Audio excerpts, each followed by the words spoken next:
The Fantasy Skirmisher. Divine Right, a game designed by Glenn Rahman, was first published by TSR in 1979. And then there was a 25th anniversary edition, which really changed up the map and some rules. I'm not familiar with that game at all.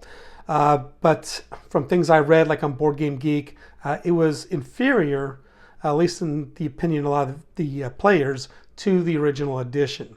So this is a remake of the first edition from 1979, and it just upgrades the components to today's standards, so it's a very beautiful production. I'm not going to go over into all the components. I've already done an unboxing, so if you want to get a little more detailed look at the counters and all that, you could do so there. This is going to be a review. Taking a look at the back of the box here. Very nice. And Divine Right, more than just a game, it is a work of fantasy literature in which you, the players, control the destinies of nations. So yeah, this is a big, epic game. It has lots of different elements, which we'll take a look at, but it has the political, diplomatic, military aspects, plus it has a whole layer of role-playing elements. You know, it has non-player characters such as leaders, special military units, monsters, artifacts, magic items, and even lore in the back of the rulebook. Now this is a long game, and you can see the game complexity is set at medium, and then the solitaire suitability is also set at medium, and I played Two Kingdoms solitaire and had no problems. I've also played a 4-player game of this, and I've got two very different perspectives with this review. So the kingdoms consist of humans, elves, goblins, and dwarves, and trolls, and they're pawns in the power games that absolute monarchs play. So each player is an absolute monarch. Each monarch has ambassadors that could go to neutral kingdoms to favor their curry. You could do assassination and backstabbing, which are, it says here, popular pastimes. And loyal allies may leave your side in the heat of battle at the drop of a hat or a die. There's magicians too in the advanced game, and you can get their arcane fingers into things, such as gods intervene as well. It is a situation which demands skill and luck. And I want to emphasize the luck, because definitely, you're rolling a D6, and basically you're getting successes on 6s with a few modifications, but we'll talk about that when we go over the gameplay. The game comes with 2 rule books, and the basic game has 17 pages of rules. So it ends right here with the victory conditions. And then you move on to some special notes, and these are just notes regarding trolls, goblins, and dwarves, which are kingdoms on the map. In fact, the gray, which are in several areas, are dwarves. Brown right here, there are also several different areas. Those are trolls. And then up on the corner over on the top right, or top left I should say, are elves. Anyway, whoops. So then it has special rules, and it talks about the advanced game doing it gradually by just doing certain number of characters, NPCs, things like that at a time.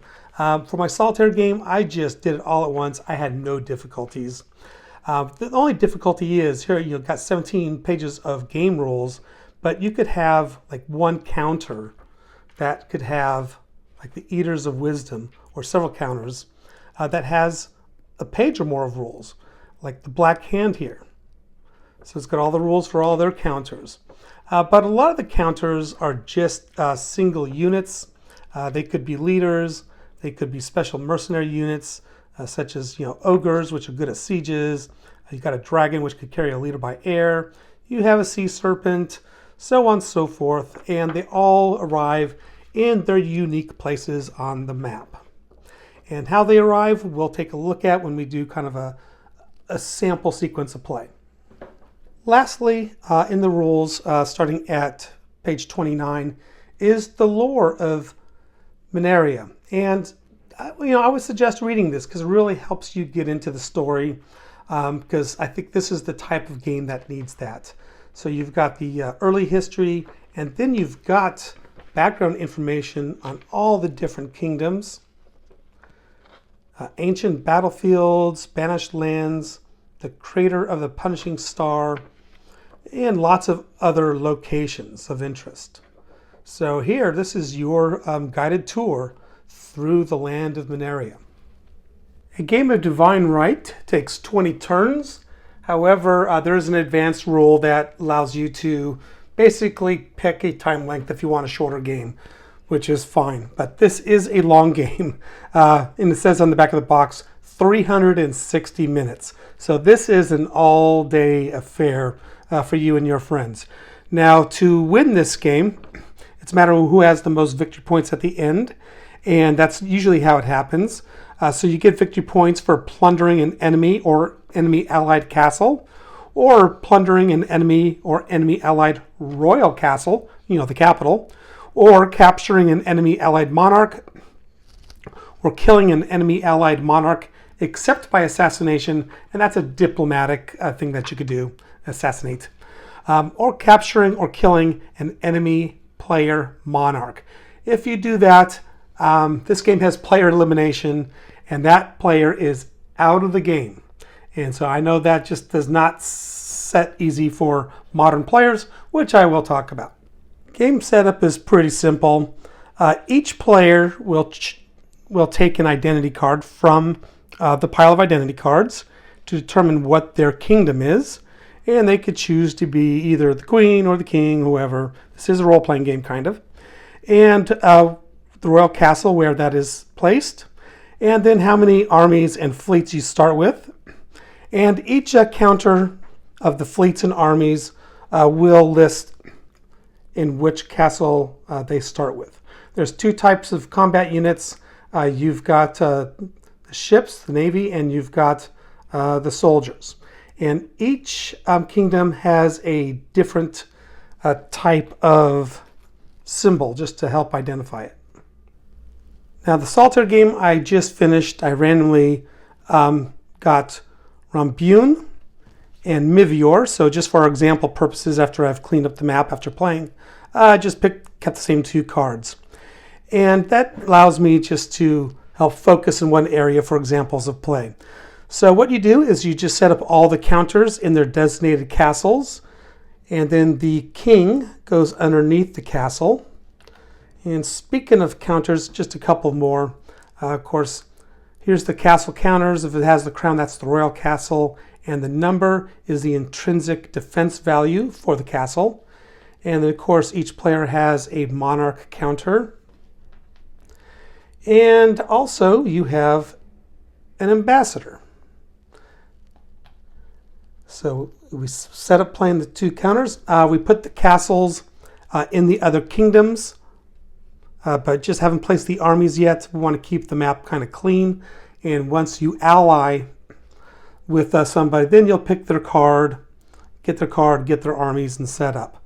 Speaking of cards, so the rest of the cards get set up, and there is a type of card called identity cards. As you can see right here. And each kingdom has its unique personality, like this guilt-stricken person right here, or pawn. They are stubborn, and this may help or hinder your ability to try to win them over to your cause.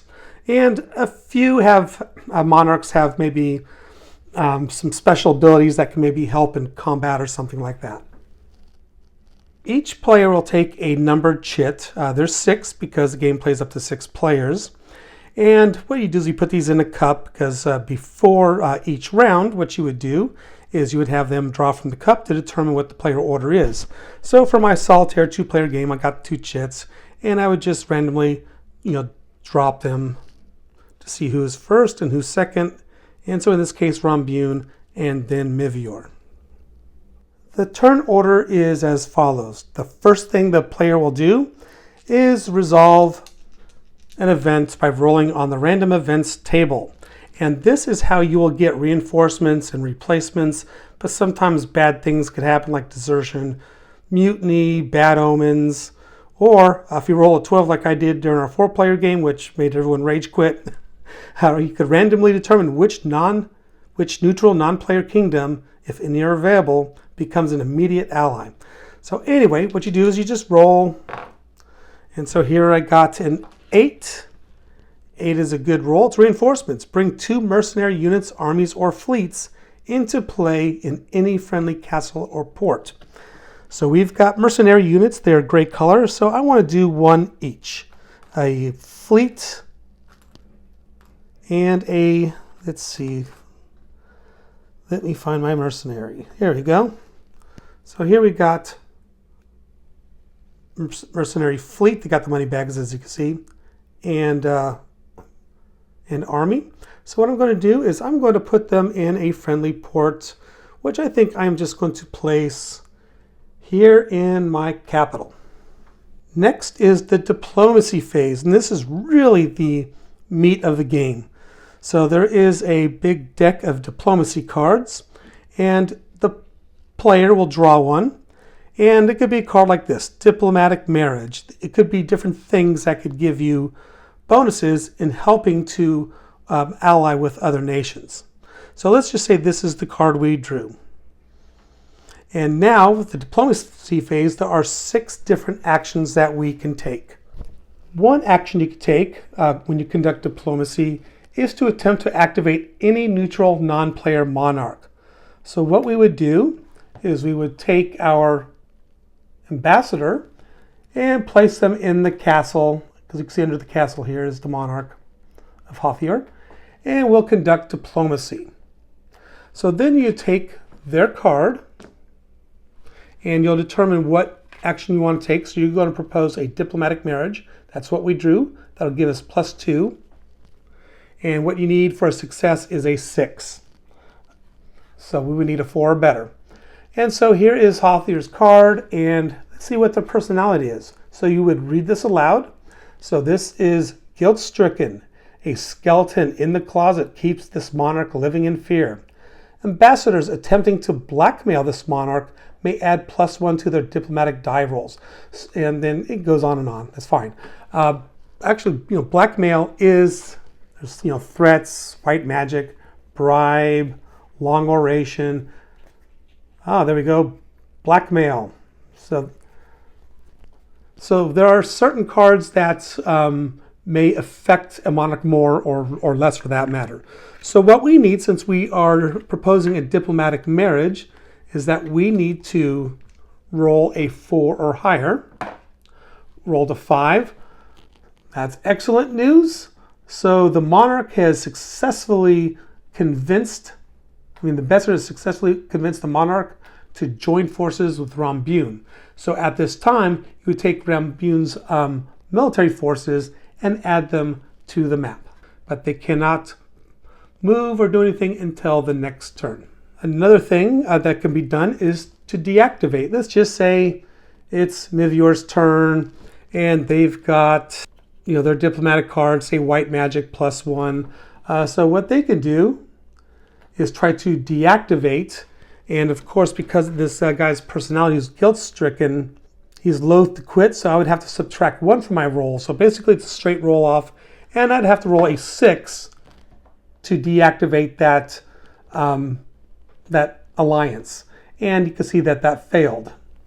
A third diplomatic action you could take is to have your diplomat attempt to assassinate an enemy allied monarch, and 2 dice are rolled. Each player rolls a die. The higher dice wins, and the loser, either the ambassador or the monarch, are killed.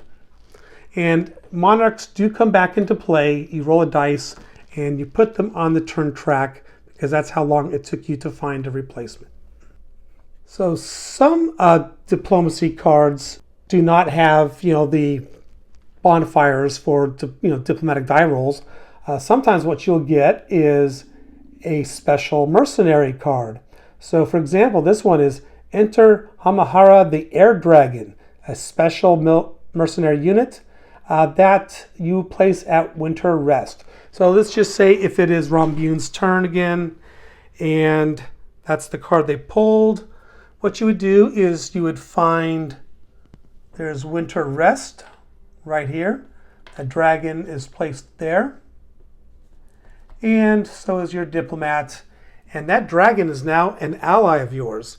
And then you'd have to look in the rule book for what the special rule is. And this is one of my criticisms of the game, that it's a simple thing they could have done to improve this. So the map has a grid, as you can see, right? So you could find places because there's lots of locations, tons of locations on this map. And when you draw a special mercenary leader or unit or something like that, it tells you where it goes. Why could not they put the code? So that way you could find it. And I picked that dragon specifically as an example here because I took a long time trying to find winter rest. And I just wasted, minutes of time, looking all over the board where I could have easily found it had it had the grid code. Also, you have to refer back to the rules if you don't remember exactly what the special benefit is. Because sometimes a special mercenary unit, they might be a flying unit like the dragon or the Order of the Hippogriff here. The dragon can also carry a leader. Then you might have, these ogres here. And they are good at sieges, but not regular combat, so on and so forth.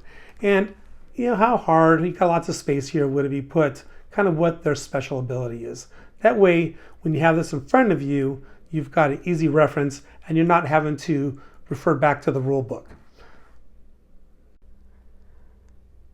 Another action you can take is you could have your ambassador try to assassinate your enemy's ambassador, and it is a roll-off. So this would be Mivior, a 5. To Rambun's 2, Mivior's ambassador assassinates Rambun's, and then you would need to roll a die, and that's how many turns you'd place up on the turn track before they could come back. Finally, you could take your ambassador, put him on the map edge on any town area on the south or the north side, and attempt to recruit barbarians. And so what you do is you would roll on the barbarian recruitment table. So we'll go ahead and roll the die here. Rolled a 5. I think that's pretty good. 5 barbarian army units are recruited and placed in the hex with the ambassador. So there are a number of barbarians in the game, and a bunch of them, as you can see here, are marked. These are called the wild men.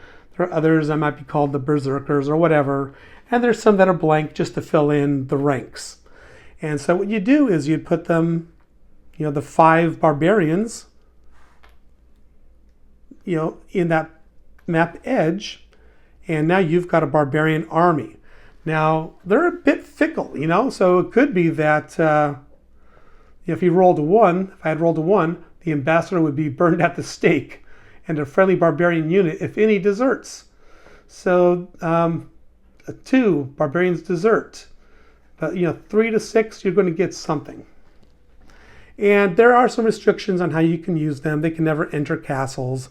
But they're good armies for fighting and sieging. You just can't have them enter castles, things like that. So there are some restrictions with the barbarians. After the diplomacy phase is resolving sieges. So if you have declared a siege and you have met the conditions for that siege, which is the castle must be surrounded by the besieging units or their zones of siege. Zones of siege means that there's an overlay of blank spaces. So this ship here will cover these sea spaces right here, and these land spaces, land units, will cover these land units. So therefore, this castle is completely surrounded. Also, no defending units may be outside the castle. So this unit right here is actually outside the castle. So they would have to attack and take care of this unit before they could siege. Now, let's just say that this unit had retreated into the castle.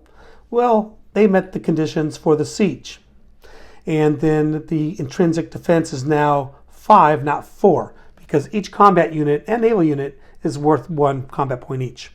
All right, and then finally, the number of besieging combat units must be equal or exceed the total of the defending combat units inside the castle plus the intrinsic defense of the castle. So here we have 5, but we've got 1, 2, 3, 4, 5, 6. So we did exceed the defense value of the castle and the unit in there, plus, well, 7 actually, because we've got the ogre. And so we've met the conditions for siege. So one thing you could do for the attacker to modify their die roll is to divide the total strength of attacking units by the total strength of all defending units, and then drop any fractions and subtract 1. So if there's any number remaining, that's added to the siege die roll. So, especially early in the game, it can be very difficult to amass enough forces to try to successfully besiege a castle, especially a royal castle like this one, who has a intrinsic strength of 4, as compared to, say, this castle here, which has an intrinsic strength of only 2. So in this example, we have 7 strength divided by 5. So we don't get any added to the die roll, but we do get 1 added to the die roll because of Osbog's special ability. So we roll a d6. A 6 is a success, but we add 1, so we'll get a success on a 5 or 6. We rolled a 6, and so therefore this combat unit is destroyed. This is destroyed. So, the port castle still stays there, but it just shows that it's been plundered by removing this. And this is a great example, rolling a 6. Well, actually, we got a 7. And then any combat units can move into the castle. Then you have to roll for the leader, and that is also on the chart. Let's see here. And there's conditions for when a leader fate die roll must be rolled, and this is one of them. On a roll of 1, the leader's killed. 2 to 5, no effect. 6, leader captured. And then, of course, you get victory points for what we just did there. Huzzah. After sieges comes movement. And on the flip side of the player aid card, of which 6 come in the game, it shows the different terrain types and what the movement allowance is. So, clear terrain is 1 point per hex.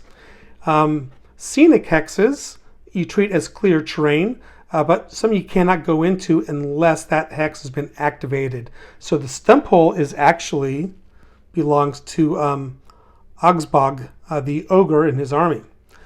And then you've got ancient battlefields. That's for the advanced game castles. So it's got all the terrain types and then what the movement rules are for that. And you've got some units. All units have a movement allowance. So most ships have a movement allowance of 8. All the numbers on the top right-hand corner. You can see this army here has a movement allowance of 5. And this troll unit here, well, they've got some special movement abilities. So they could, normally forests are 2 points per hex, but they got the forest symbols, which they'll also have it. They could just treat it as a clear terrain. And if you have the mountain symbol, then you can go through hills as if they were clear terrain. And also for mountains, typically you have to stop. It costs 3 movement points and you have to stop. But if you have the mountain symbol, they can keep going through mountains. And like I said, hills are just treated as clear terrain. And so it's pretty basic. Also, just for ships, you can also transport land units. And let's do just a quick example of that. All right, let's just say it is Rambune's movement phase, and they want to get ready to attack Mivior, their enemy, right? And so we're going to take a look at the sunken city of Paros, and they've got 1 navy, and a navy, or fleet, I should say, in the game, can transport 1 army. And so what they would do is just go underneath, and the fleet has a movement of 8. So 1, 2, 3, 4, 5, 6, 7, 8. So their goal is to get to the port here and in Port Lark, their ally, and start building a big army where they can move into Mivior, for example. Also, let's just say that they wanted to drop off the army and then come back, they could do that as well. 1, 2, 3, 4, 5, 6, 7, 8. They could just drop them off here on any coast that is not mountainous. So it could be woods, could be clear like this. And let's just say he had enough movement points left. Well, he can keep going if he had enough movement points left. So pretty straightforward for transporting units by sea. Next, we have the combat phase. And if you have units that are adjacent to an enemy, it is optional. You do not have to attack. But in this case, these barbarians whose turn it is, they are going to attack these two armies from the Kingdom of Mutar.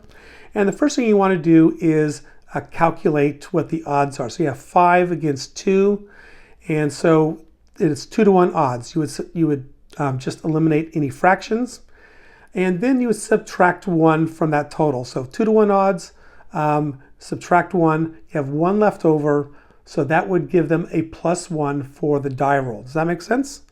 So again, 5 with 2-to-1, and then they would subtract 1, so they have 1 left over, so they add 1 to their die roll.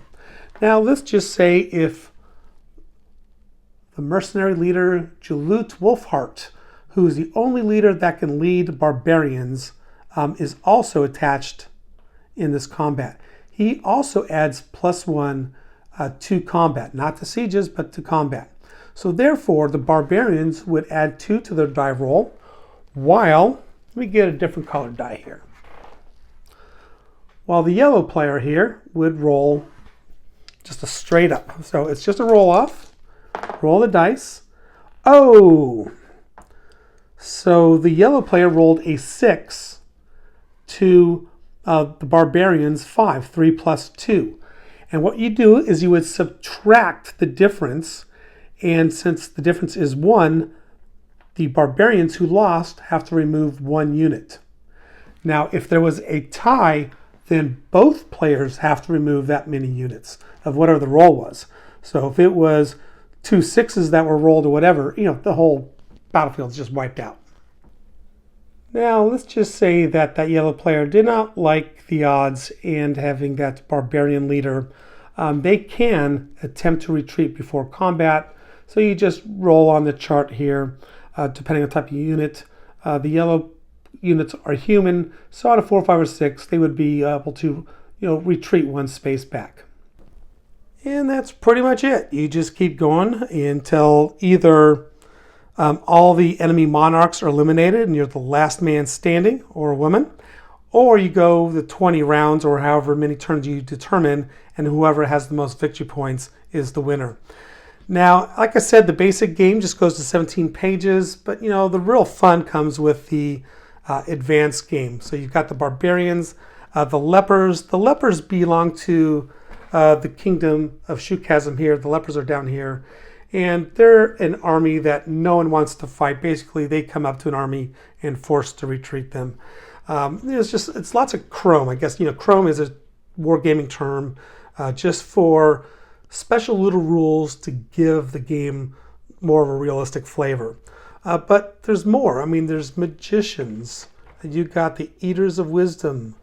You've got all the counters associated with them. You've got the Black Hand. They're like the undead type group. Rulers of the North. And you've got Grey Staff. You've got the Boons of Grey Staff. So you've got Temple of the Kings.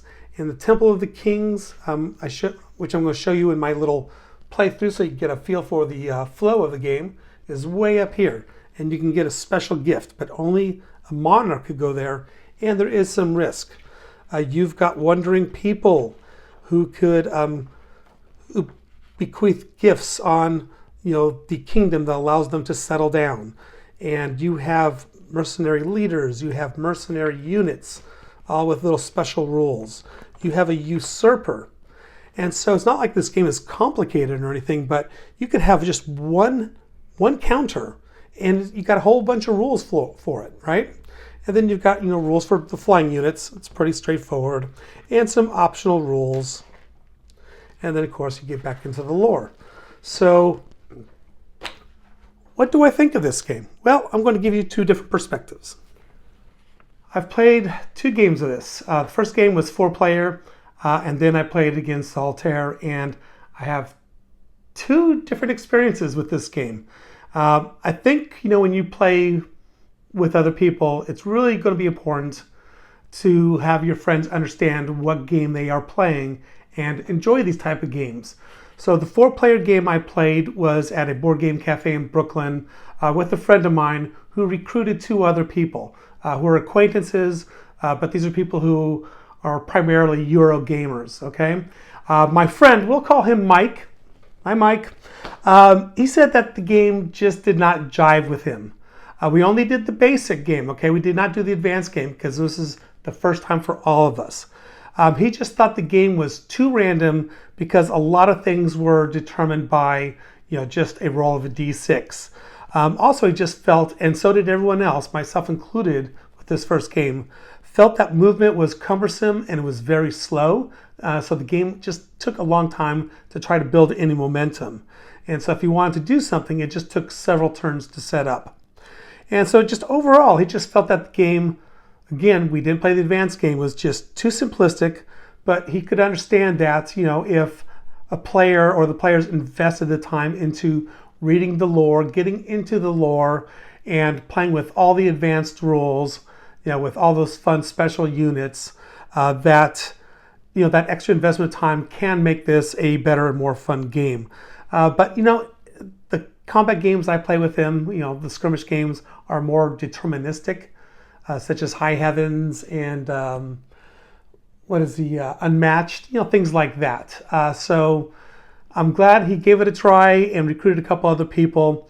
But at the end of turn 4, to be honest, with all the questions, and I was kind of stressing out about trying to make sure they were having fun, they decided that they didn't want to play any longer and wanted to play something like, Terraforming Mars or something like that. I could appreciate that. So that's my cautionary tale. Cautionary tale is to just make sure you have the right people when playing this game. Now, when I played this game Solitaire and I did it with all the rules, it was an amazing time. I had so much fun with this game. Just adding the advanced game just really improves the game. I would not recommend just the basic game. If you're going to learn and teach it, just play it Solitaire before you teach other people how to play this game. Like I said earlier in this review, there's a lot of the rules. You could have a whole page of rules for like one little counter with the advanced game, but it's not complicated stuff.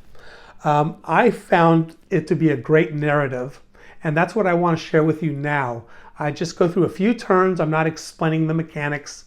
I'm just kind of showing you what's happening in the game, and I'm just doing it for a few turns, including the last turn, so you can see how the game ended. Lots of fun. I do recommend it. Even though it's rated medium for solitaire play, it is easily manageable. And I lucked out because both my kingdoms just happened to be in one corner of the board, so it made it a little bit more manageable. But I do look forward to getting into this game again, and I do plan to keep it in my collection. All right, without further ado, here is my playthrough narrative.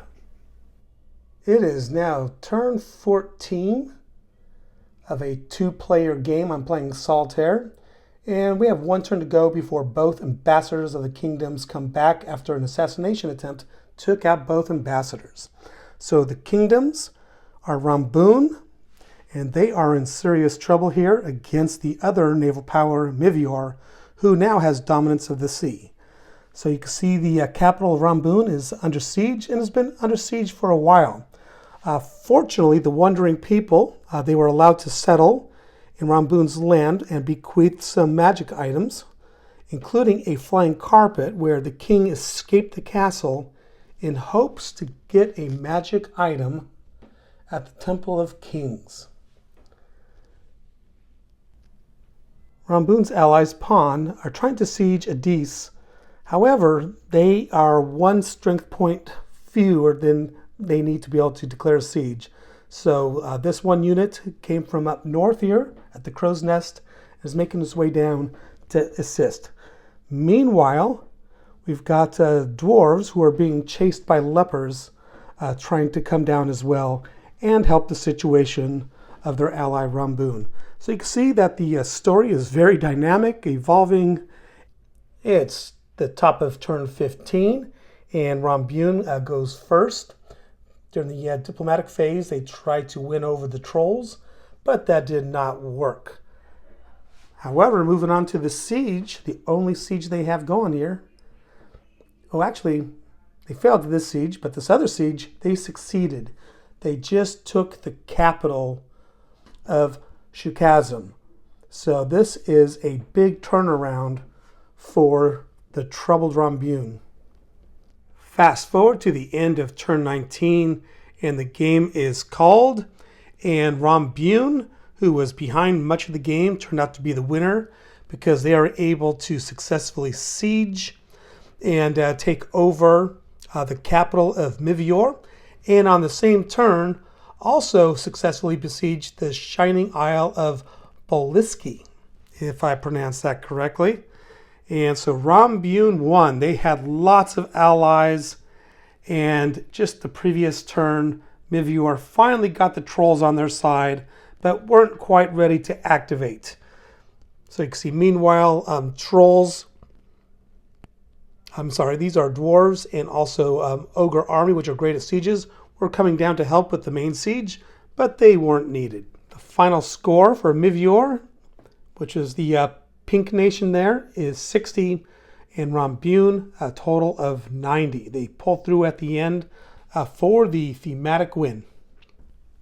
I almost forgot to bring this one last criticism up. I mean, the map and the components are stunning, especially the map, just absolutely evocative, it's absolutely gorgeous in its old school glory.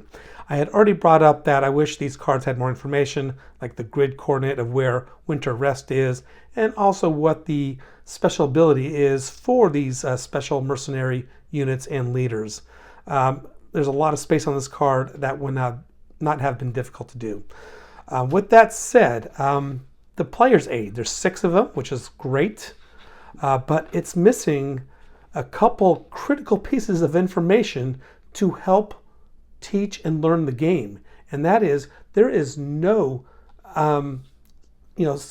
turn sequence. It doesn't have the sequence of play in here. Neither does it have the 6 diplomatic actions that a player can take. And that really kind of bogged down the game a bit and added to my stress when I'm trying to, restate and let people know what their diplomatic options were and make suggestions, because they were kind of frozen. They didn't know what to do. So this needs to be redone, and I'm sure someone on Board Game Geek will post something, but it just needs some more information. That's it. All right, guys, I hope this video was helpful. I know there's not a lot of videos out there on YouTube that cover this game. There's some older ones, certainly, but I just wanted to share this newer game. And this game was the inspiration for the newer game that's getting a lot of buzz, which is Burning Banners, a game that I'm going to be covering soon. All right, see you next time on the Fantasy Skirmisher. Please like and subscribe.